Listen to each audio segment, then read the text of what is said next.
Hello. You're very welcome to Free Coach Friday. And today I'm talking about all things masterminds. So, what do you want to know about masterminds? I'm just going to go through what masterminds are, and I'm going to talk about how you create a mastermind. I'm going to talk about how to market a mastermind and how to sell one. And I might even give you a little snippet of a gorgeous mastermind I have coming up. So if you have any questions at all about anything about masterminds, just pop them below and I will answer them. You're very welcome here. So a mastermind is, I think the original term was coined by the fabulous Napoleon Hill, who wrote the famous book Think and Grow Rich, and he spoke about the bringing together all the like minds together, and about how a rising tide raises all ships, and the mastermind, by bringing together all these minds together, creates this masterful mind. Kate has asked a really good question: how brainy do you have to be to run a mastermind? You're certainly brainy enough, Kate. I'm not quite sure whether what you do, like. It's got nothing to do with brains. Anybody can run a mastermind. You could have a group of like-minded people that were into craft that created a mastermind around the craft that you did. You could have a mastermind about anything. They don't have to be business. They can be absolutely anything. Traditionally, particularly in the online world, we look at them as being business masterminds, but they can be anything. I have clients running masterminds in all areas of health, in all areas of wellness, in life coaching, all areas of coaching. You can do it in pretty well anything. You can do it in like a technical aspect of work. Hello, Josephine. I'd love to know any questions that you have around masterminds. So generally, masterminds traditionally would be small groups. I've studied the mastermind model a lot over the years, and the ideal number is actually 4 to 6. A mastermind traditionally is just a small group of people who come together, and there's very often one person who kind of chairs the mastermind, who's the leader of the mastermind. That can rotate as well amongst the members. I ran an in-person mastermind many years ago, locally here in my office in Ireland, and I with a group of friends who we were all like working in some area of business, and we used to sort of rotate who was facilitating it, and everybody would bring sort of a problem that they wanted to work on, and then everybody would give their feedback on it. So it was quite useful. But there's one thing I'm going to talk about is the difference between a free and a paid mastermind, because free masterminds can work very well, but more often than not they don't. And I've been part of several of them, and it's because people aren't committed, they're not invested into it, so then they really very often don't stay in it. Now, sometimes it does work when people are at more advanced stages of business and somebody really takes the leadership, but they rarely work. Paid masterminds work a lot better because people are invested into it, and the mastermind is set up for them, and they pay their money, and then they get that container support. Kate said it's actually how I ran my group last year in my studio, 6 people here, and that can work very well. So people can, in your mastermind, people can be from different niches, or maybe it's all for the same kind of area. It might be you might run a mastermind for health coaches, or a mastermind for social media managers. But like the ones that I run are usually lots of different niches. Mine are for women. A mastermind could be mixed, or it could be for men or for women. Doesn't really matter. But what I always look towards is that the like-minded people with similar values and similar goals but with a different skill set. And that works really well because everybody has something slightly different to bring to the table then to help everybody.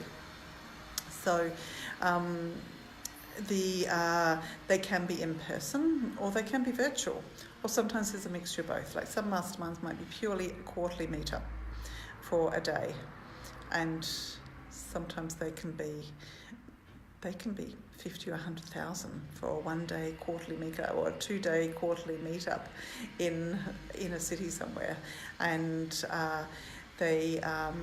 or they can be weekly virtual meetups online at a much lower price. So they can be absolutely anything. They're usually sort of formal and structured and focused there needs to be an intention for a mastermind. There needs to be somewhere, and it can be just up-leveling in life, up-leveling in business, supporting someone to get to the next level of whatever it is that they're working on. They're generally sort of like positive, encouraging, kind of productive groups. And they need a real level of honesty of people showing up and being available to support other people and then be supported themselves.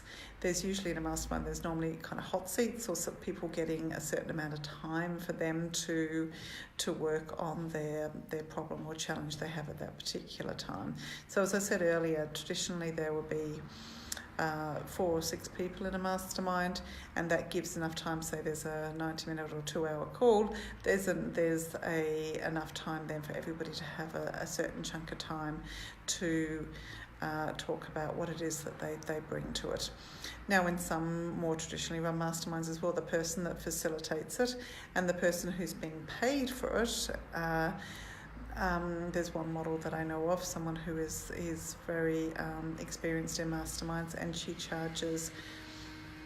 used to charge $1,500 a month to participate in a masterminds, but I think the price is double that now, and she has 4 or 6 people in her masterminds, and she is masterminded as well within that group, as well as facilitating the group and being paid to run it. I run mine quite differently than that. I run mine that I am not masterminding myself. I do that in the masterminds that I pay to be in and allow the time for my participants. And I usually have more people than that because I find that then the group then in between, like mine at the moment run on Facebook groups, and I usually have a membership site attached to them, are able to keep doing all the work in between the calls.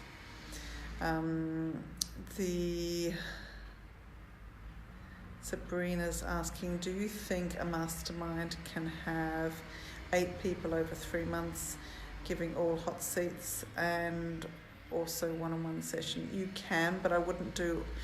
You could possibly say 1 hot seat a month, like my next mastermind that I'm enrolling for at the moment called Evolve. It's a 12-month mastermind. I'm doing 3 group calls a month, and I'm saying for them to be on at least 2 of them. They're welcome to be on all 3, but for them to participate in at least 2 of them, and they will get at least 1 hot seat a month. But any call that they're on, they don't get a hot seat, there will be time left at the end for Q&A. That's a fairly common model as well.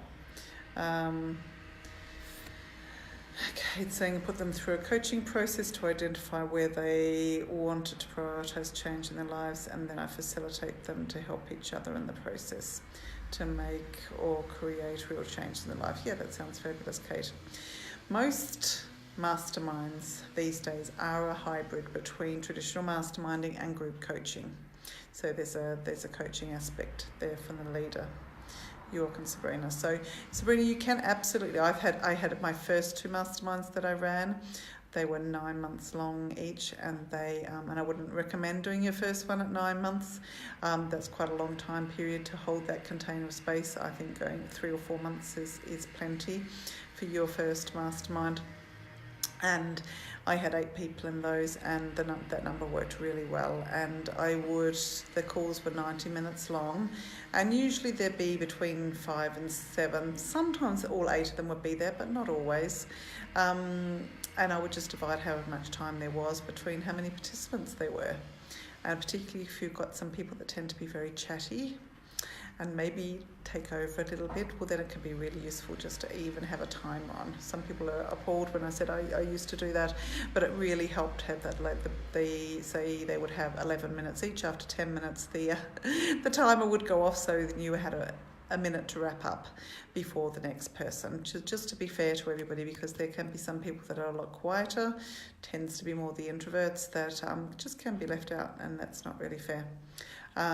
Sabrina's saying the one I'm doing is 14 weeks. That's a beta round, yes. Fortnightly with 8 people, but they don't get hot seats. Yes, there's a few that talk a lot more thing. Yeah, and you can open it up to, you know, who has something they want to work on, who has a challenge they want to bring. The alternative to that is you can get people to email in their questions or challenges beforehand, and you pick out a couple of them that is going to serve the group the best. And then you open it up. See, what the thing about masterminding, rather than being just group coaching, is that you hear someone's challenge and you open it up to everybody. Has anyone been through something similar? Anyone got anything to offer here? And sometimes I will, if I know I can just totally manage something in a minute or two, I will hop in and say, well, this is what I think. But very often in a mastermind, I'll sit back and say, who has something to add here? And then I'll add what I believe is true. Sabrina says, I like the timer idea, and I will do the hot seats for the one that is not the beta rep. Yeah. That's a great idea, getting the problem beforehand and putting it to the floor. Yeah, it can be very effective. Tell people they have to have the problem in 24 hours beforehand, and that you will choose which ones to bring. And then you could reserve some time at the end for a bit of, you know, quick fire Q&A if that's needed as well, if people have got something that's come up that they really want to discuss. But you've always got to think about what's best for the whole group. But pretty much any problem anybody brings, other people will be able to relate to it to some extent. I apologise if you can hear some noise in the background. There's an angle grinder going off outside my office window, which just started as soon as I hit the go live button. So apologies about that. So I will move on now. So anybody who's new on the call, just pop any questions about masterminds you have below, and I will keep going. And as I said earlier, masterminds can be free or paid. Generally paid ones work better on the whole. So the actual definition that Napoleon Hill put forward was that the coordination of knowledge and effort of 2 or more people who work towards a definite purpose in the spirit of harmony. And he goes on to, no 2 minds ever come together without thereby creating a third invisible, intangible force, which may be likened to the third mind, the mastermind. It's cool, isn't it? And as Helen Keller said, alone we can do so little, together we can do so much. It's fabulous, isn't it?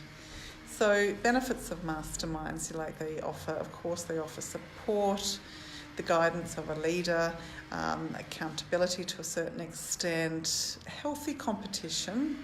There's no hiding in a mastermind. Well, you can hide, but there's a lot less hiding in a mastermind rather than working one-on-one with somebody. Because you can see that the people that are kind of showing up, doing what it takes, are probably getting better results. So it really does create that healthy competition. Hello, Megan. How are you? Any questions about masterminds, Megan, or anybody else who's on the call? There's a sense of community and friendship there, which can be fabulous. I mean, I love what's created in my masterminds. I love the connections, and I love I just love everything about the model. I think it really is an incredible model. And I always know when I find the right mastermind, there's great relief in the searching of what kind of support do I need? And it really does offer just quite a amazing range of support. And Masterminds aren't like a lot of big group coaching programs with hundreds or sometimes thousands of people in them are often called a mastermind, and they're not really. They're just a group coaching program or a e-course sometimes.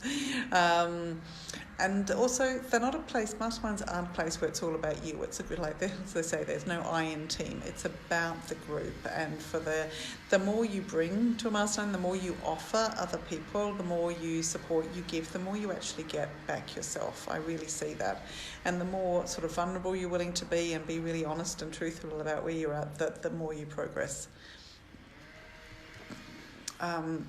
So when to create your mastermind, your first mastermind, it's some people create them a little bit too soon, but then a lot of people wait too long as well, because I'll often really call people and they say, like, you need to start a mastermind, you need to start one right now, and they're like, oh, I don't know if I'm ready. And I say, you're ready, you're absolutely ready. And then before you know it, they've got 10, 12 people enrolled, all paying several hundred a month to be in their mastermind. Then suddenly they have this lovely monthly income coming in, supporting this group of people who are getting great results, and everybody's happy. It's brilliant.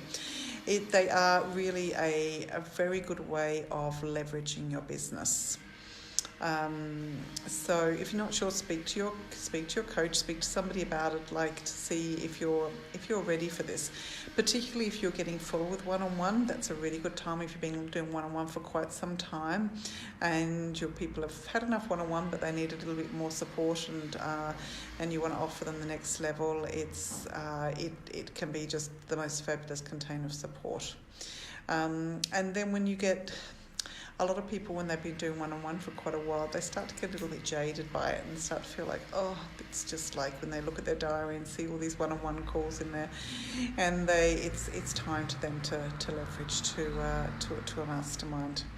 And very often you have this feeling like almost like this craving to lead in a bigger way, but it can feel scary as well. It's time then. It's really time. And the ideal numbers, they're like, as I said, traditionally it's 4 to 6, but I find anything between sort of 6 and 15 can work really well for a mastermind. My next mastermind I have 12 places for. I think 1, 2, 3, 4, 5 places gone, so I have 7 left. And that's a number. I have a reason for that because of a certified program that I'm doing. I'm certified to train to teach it for up to 12 people, and I want to include that in my next mastermind. So that really helped me pick the number. But it's it's a number I'm very happy to hold the space for. It less works very well as well. So when we're talking about the length of time a mastermind should go over, as I said, around 3 or 4 months is ideal for your first one, and much longer can be tricky if you maybe there's some kind of like the energy isn't quite right, or if it goes over 2 months too long. I certainly wouldn't go offering a 12-month mastermind as your first mastermind. I mean, my next one is going over 12 months. It's going from mid-December this year to mid-December next year, 2019. But I've been doing this for a long time, so I know the people, and so far more than half them, 4 out of 5 of them have been in my last 1 or 2 most of them have been in my last 2 masterminds, so they're just re-enrolling and re-enrolling because they just love the support. And when I ask them, what do you need next? Like, another mastermind. That's what they always said, another mastermind. I need another mastermind. So it's like your participants really enjoy them. They like that. Not everybody will re-enroll. It's not the right thing for everybody again, but generally about half of my mastermind each time is filled with people from the previous ones. And sometimes people come back that have done your mastermind in the past. So I highly encourage you, if it's not part of your business model now, to really think about putting it in there. Once you've got the flow of one-on-one clients going, if you've just sort of changed direction, changed your niche, and you're finding it difficult to get one-on-one clients, well, then I'd wait a little while and maybe think about a mastermind maybe for the new year or a little bit later, and just work on getting the one-on-one flow going. And once that's going, absolutely go for a mastermind. So any questions? Cheerleaders? Thanks, Megan. Love my cheerleaders. Unprompted cheerleaders. So creating your mastermind, find out what your ideal clients are looking for. I mean, that's what I said, particularly my first one, that I wrote down a list of 10 people, 10 women that I'd really love to have in my mastermind. And a couple of them were old one-on-one clients, and a few of them were people that I was in groups with and I had just noticed. And great question, Kate, I'll come back to that in a sec. So I wrote down this list of 10 people, 10 women, and I sent them all a private message or a private email, and said, hey, I've got this group thing coming up in a while, and I have written down a list of 10 people I'd really love to have in there, and your name's on there. I'd love to share some information about it with you. If it's not something that appeals to you, no problem at all. No need to get back to me, but if you'd like to talk, just hit reply or whatever. And most of them came back to me and said, love to. I would really love to hear more. And so I'd get on the phone with them and say, look, if you were going to do, and I mentioned that my first one was 9 months. So if you were going to be involved in a lovely group, and at that time the word mastermind wasn't nearly as well known as it is now. So if your niche, if your area don't know the word mastermind, I wouldn't even call it that. I said like a lovely supportive group over a certain period of time.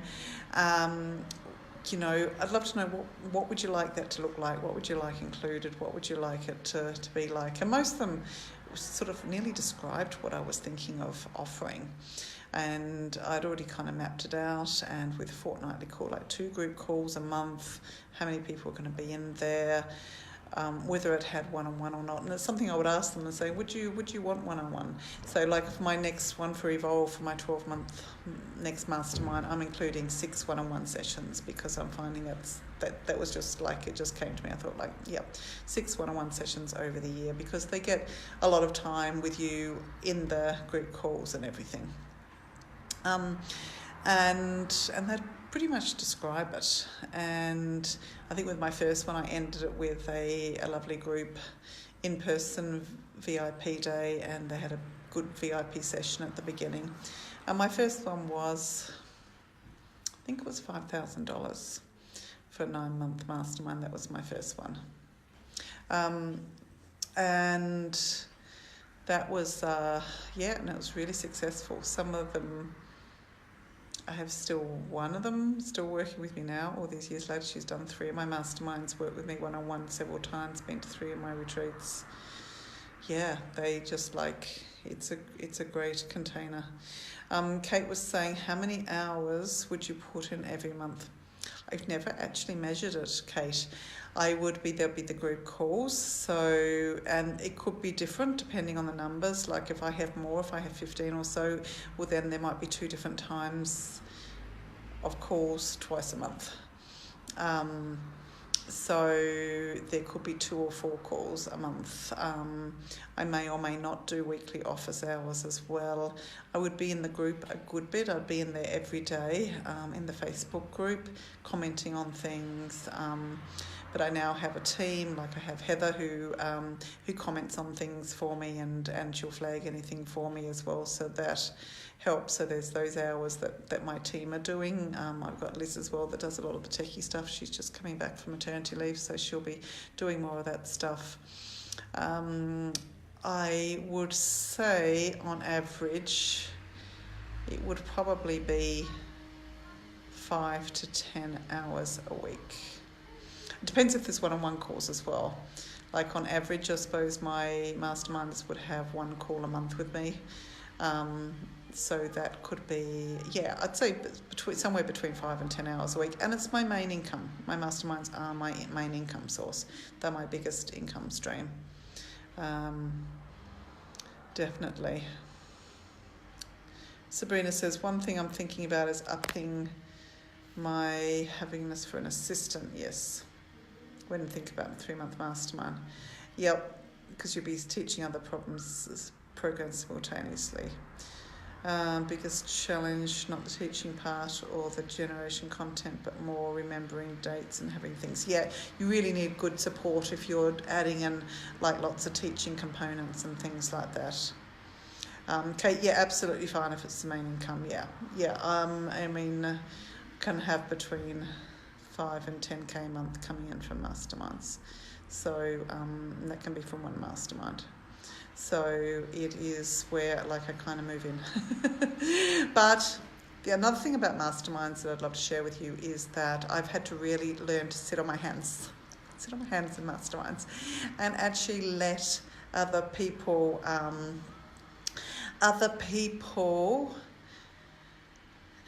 that are in the group stand up and help support each other. I used to hop in there. I mean, it's part of me being a real left brain Virgo, and my main kind of, if you look at money archetypes, is I'm a ruler, which means just want to get in there and help people make money and do the stuff and that real doing kind of energy. And I'm traditionally of quite a type A person as well, of doing. So I've had to learn to sit on my hands because it's benefited everybody else.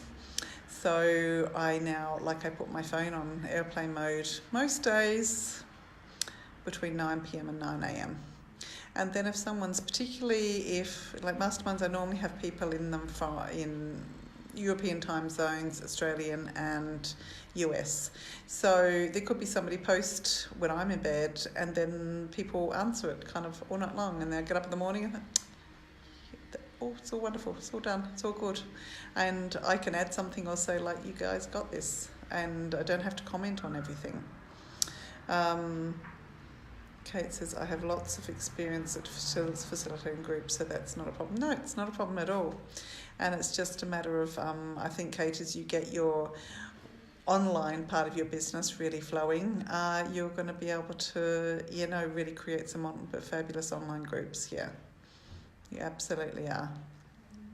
So let me just... you can structure a mastermind any way you want, but it's got to suit you. It's really got to suit the way that you work and suit your niche as well. So just figure out what people want, what they're looking for. There's no point having like weekly calls and tons of trainings and all sorts of things if people are very time poor, if your people are maybe single working mothers, that they don't have 3 hours a day to be living in their mastermind. But one thing I've caught a lot of people on when they're like, I don't know if I've got time for mastermind, and I'm like, well, it's probably going to take a lot less time than you're actually already sitting on Facebook on. And they go, oh, okay. Because so many people are wasting so much time as well. A mastermind does not need to have trainings with it. But I like to have some in there, like my next mastermind has 2 kind of training pillars over the year. One's a sort of high value sales training that's going to go on over the first few months, and then after that it's some deep mindset training that I'm doing at the moment. So each one I'll offer something a little bit different. But I also have my gorgeous Wholehearted Business School, which some of you ladies who are live on here are in, and it's and my masterminders will always get access to that. So there's quite a lot of trainings in there.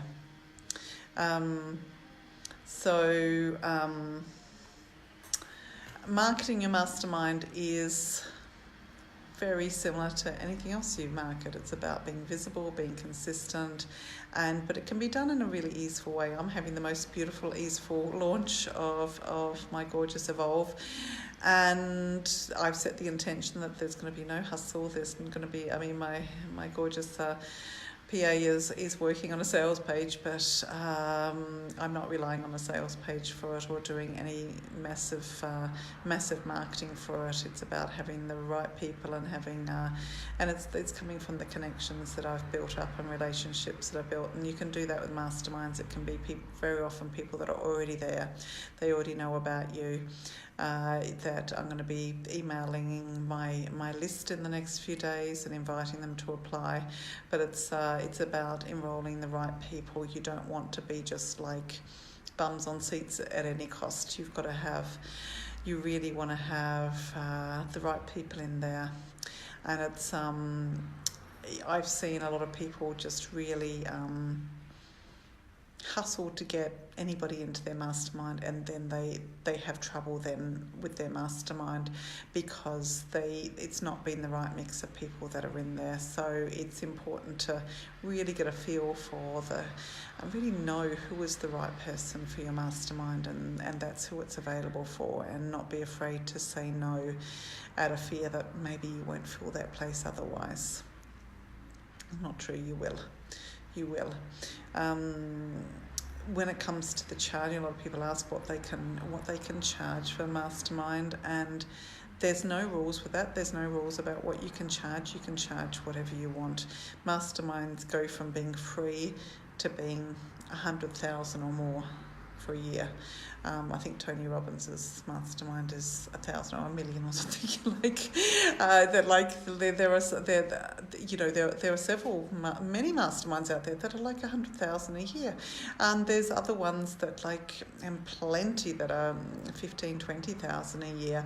Mine's not nearly even my next one, which is quite luxurious with what's included and everything, but it's not nearly up there because of, not that I'm quite able to charge high prices, but mine's priced for the market, which is my masterminds are for women that aren't brand new to business. They're developing their business, but they're not bringing in a massive income either. So and it's really to help them to grow and go to the next level. So I price it accordingly. And it's still a highly profitable business model for me.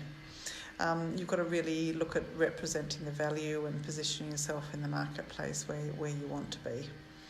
But generally, rule of thumb, several hundred a month if you were looking at a monthly fee. So when it comes to selling your mastermind, you really work out who your ideal client is, and go ask them. You know them already. Go ask them what they'd like to hear about this amazing thing that you're creating, and you don't have to have a sales page for it, but it can be very useful to have a sales page. If I don't have a sales page, I at least have a sales email, which is like an offer, an invitation. So if I'm speaking to anybody about it, my model is always to get people on the phone, because I think it's really hard for the words to represent the feeling from that they're going to get from being involved in this mastermind. And I'm always saying that you want the wholehearted yes. You want them to know, yes, this is what I really want, before you even mention the price, because it's no point somebody just looking straight at the price tag and going can I afford that, can I not, when they haven't had the time to really work out, is this what I really want? Is this the right support for me right now, where I am right now in my business? And if it's a yes. I mean, one of my ladies that's enrolling said, as soon as I said the name, she said yes. I said Evolve. She goes, yes. Yeah, you got me at Evolve. And then I heard everything. She goes, yes. And I was like, would you like to know the price? Oh yes, tell me the price. And then we worked the numbers and everything, and it's a big yes for her. So it's about really, is this the right container of support for them, and are you the right person for them? Are they the right person for you and for the group? And if not, well then you can, sorry for poking the screen here now, but I'm just trying to read the comments. Kate says, I have delivered training in conflict resolution, citizens, coping, grief and loss, giving blah, blah, blah. These are all skills important in life and in business, yes. You can include all of those. Sorry, now I'm just getting a bit cross-eyed looking at the screen, trying to read it all, but I've just skimmed over it there. And yes, absolutely, you can. But Kate, what you need to do is to have a clear intention for a mastermind, and then you pick out the trainings that you're well able to do and match them for people. So and then the trainings become incredibly valuable to people. But you have got such a skill set. So yes, go forth and create your mastermind. And sometimes maybe you've got to think about creating a mastermind before you create maybe an e-course. A lot of people go straight to creating e-courses, but maybe a mastermind would be can be easier to sell a higher priced mastermind than a lower priced e-course. You know, I can generally say I can sell something at 5,000, possibly easier than I can sell something at 50 or 100. And it's not just my deluded brain that says that. That's very, very, because when it's the right level of support for somebody at the right stage. Kate said, yes, I'm recognising that's more my style than e-course. Yeah, I'm really wondering that. But, you know, you can create your signature mastermind rather than creating maybe a signature e-course, because I know we've been doing that in the Wholehearted Business School. So when it comes to selling it, you know, like, work out who's your dream client for it, find them, invite them to a conversation, and as I said, I have an invitation email. So you list everything out. That's going to be included, like, you know, approximate starts, dates, finish dates, maybe how many calls a month, maybe when they're going to be. That can be a thing for people. If you're doing your calls at midday in the UK and your clients are all in Australia, it's midnight for them. You know, that's not going to work. So it's you've really got to just make sure everything kind of met. Then maybe you don't, like for my last mastermind, I was doing most of my calls in my morning or lunchtime. And over else, sometimes I just didn't market it to any Australians, because I thought the time. Whereas my next mastermind, there's 3 different times, and so I know I can enroll it anywhere in the world. They'll be able to be on at least 2 out of 3 of those calls each month. So you work at those things, those basics. You list them all out, at least in an email. Maybe get a little basic header done up with it as well, because it makes it look more professional. And then speak to people, make your offer, and see if it's a yes or a no for them. And you can send a follow-up email with all the details and arrange a time maybe to speak again a week later. Like when it's a bigger program, a bigger investment, you know, sometimes people do need to think about it a little bit. So maybe make a time a couple of days later or a week later, preferably no more than a week, and speak about it again and see how they're feeling. And be ready to receive and follow up as much as you need to.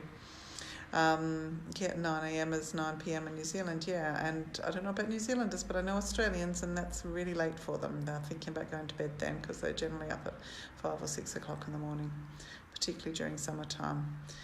So it's like, what about your 9 p.m? Are you prepared to do calls at 9 p.m, which is their 9 a.m, which might be better? But not if they're working. If your people are working 9 to 5, that's not going to work either. But you can work it out. You can always work it out. And you could do a lot of people do calls on maybe Sunday morning that are Sunday night somewhere else in the world, and people are quite happy to do calls very often at that time, or you do them at 9 p.m. and yes, I agree, Kate, Irish people stay up very late. My sister can never believe, like a while ago, it was a couple of years ago, and I was sending her an email. I said, I must go now. I'm going to book club. And she goes, what time? What time is it? I said, it's 9:30. 9:30 at night, I was going out to book club. She goes, that's what time we come home from book club. It's when you go out. I said, yeah. Don't ask me what time I'm coming home, because it'll be late. So, which is quite hilarious. You need to take those things into consideration. I mean, you can't suit everybody. You can never suit everybody. And a lot of people enroll into their masterminds and then say, well, let's all talk about the time that will suit everybody. And that's very often a disaster. It sometimes works, but very often it doesn't. That, you'll never get everybody to agree. So you set the times first, and then you let people know that when they're enrolling. Kate, I agree. Life is just getting started in Cork at 9 p.m. Yeah, I'm really up for it. I must say I like my sleep these days. I like going to bed early, but every once in a while I can do it. One thing I'd like to say about masterminds as well is just like it's really important to know how to. It's a bit beyond the remit of this Free Coach Friday, but you really need to set very clear guidelines, boundaries, everything at the start, and it's something that I train my clients into doing, of what to say at the beginning, what to do around confidentiality, what to talk to them about around like copying people's stuff and all that stuff, to make everybody feel very emotionally safe there at the start, and really just setting very clear guidelines so that they know what's going to happen, what's okay, what's not okay, and not that you're telling people how to behave, because they're all grown-ups and they know how to behave, but it's important to set the guidelines. Absolutely. And just don't overstuff. Just don't overstuff your masterminds. There's no need to overstuff at all. And when you have that clear email, like the invitation or a sales page, same thing, you need to check back with it every once in a while, and to make sure you deliver on what you promise. Because particularly if your mastermind goes over a long period of time, it can be easy for you to change focus a little bit and or you've learned something new and you want to do that instead of something that you promised. But it's important to deliver on what you promised. Any questions? Any questions there? Just checking my notes here to see if there's anybody. So if anybody wants to have a chat with me about my next mastermind, about Evolve, it's really, really gorgeous, really gorgeous 12-month experience. We start properly in the middle of January, but I want to get started in just have people joining in the middle of December, because to help get their offers ready for the new year, to start the year off strong, and then take some good downtime over Christmas, and then start strong in 2019. And if that's not the right container, I still have my gorgeous Wholehearted Business School, which can really suit as well. So anybody wants, I'm going to pop a link here to have a look at the application form. It only takes a couple of minutes to fill in, and we'll have a little chat about whether it's right for you. Or I've got loads of clients with some of them on this call that have lovely masterminds, or have some coming up that could suit you better, and I'm very happy to refer on if I don't feel like mine is the right thing for you. So any other questions or comments? And thank you all for being here. I know there's a bit of a delay, so I will just leave 30 seconds to see if there's any final questions or comments. And I want to say a very, very big thank you for everybody. It's lovely to have so many of you here on the call live on this rather rainy, dull Friday afternoon here in Cork. It's nearly dark at 4:45. Kate says, no, thank you, Sarah. Thanks very much. Excited. Yeah, I'm excited for you, Kate. Yeah, it's time. Sabrina, can you send me the link which includes the fee, please, Sarah? Is that for... you're very welcome, Ola. I'll send you a message, Sabrina, and let me know what you want. If you want to know details of Evolve, we can have a little chat. Okay, any other questions? I think that's it. I'll check back here anyway. So anybody watching the replay, I'll check back if there's any questions or anything. So thank you. Yep, Sabrina, absolutely. I'll be in touch. Evolve, yes.